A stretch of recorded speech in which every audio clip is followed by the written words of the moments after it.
ব্যবসা বাণিজ্য সচল ও অর্থনীতি পুনর্জীবিত করাই মূল চ্যালেঞ্জ একথা বলেছেন অন্তর্বর্তী সরকারের উপদেষ্টা সালেহউদ্দিন আহমেদ।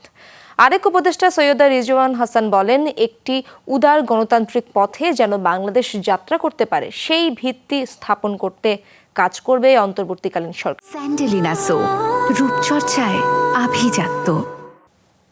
এখন প্রায়োরিটি হলো শান্তি শৃঙ্খলা আনা, তারপর ব্যবসা মন্থর হয়ে গেছে, নানা রকম চ্যালেঞ্জ, ব্যাংকিং সেক্টরের চ্যালেঞ্জ, অর্থনীতিতে পুনর্জীবিত করতে হবে, মানুষের জীবিকার যে এটা এফেক্ট পড়েছে এটাকে আপনার তাড়াতাড়ি আমাদের ইসে করতে হবে। ব্যাংকিং সেক্টর, আর্থিক সেক্টর, শুধু ব্যাংকিং না, পুঁজিবাজার আছে, তাই না, অন্যগুলো সেগুলো আমরা ইনশাল্লাহ ঠিক করবো। চ্যালেঞ্জ হলো 1 নম্বর ল অ্যান্ড অর্ডার।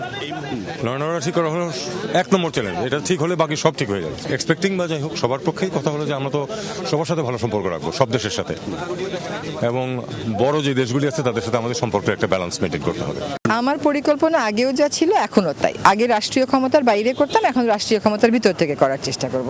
আমার পরিকল্পনা হচ্ছে সত্যিকার অর্থে একটা উদার গণতান্ত্রিক পথে যেন বাংলাদেশ যাত্রা করতে পারে সেই ভিত্তিটা স্থাপন করে দেওয়া। এই সরকার একটা গণঅভ্যুত্থানের ভিতর দিয়ে তৈরি হয়েছে, মানুষের এই সরকারের প্রতি আস্থাটা রয়েছে। বাংলাদেশ পুনর্গঠনের যে স্বপ্ন আমরা দেখিয়েছি বা প্রতিশ্রুতি রেখেছি, সেটি দ্রুত সময়ের মধ্যে কার্যকরাই আমাদের লক্ষ্য। শিক্ষার্থীদের রাজপথেও তাদের কার্যক্রম অব্যাহত থাকবে। সামাজিক রাষ্ট্রের এবং রাষ্ট্রের সংস্কারের ভিত্তির মধ্য দিয়ে আমরা একটা সুন্দর বাংলাদেশ গড়ব।